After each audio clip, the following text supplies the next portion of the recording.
Bir haftada ərinlə döyüşən, əlləri qərtmək tutmuş burma bilezikli şamreyir rəngi avlam bizə yumurtalı əppək pişirəcək indi.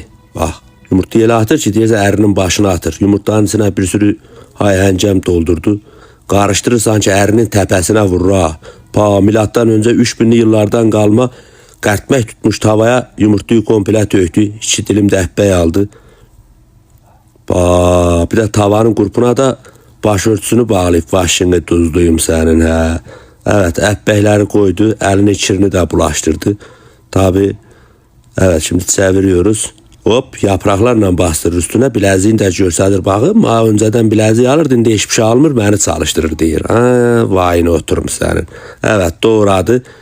Kirli əllərinə yaprağın arasına koydu. Bu tuzluğuna bak. Ya kutusundan tuzluk qayırıb. Afiyet olsun, afiyet olsun.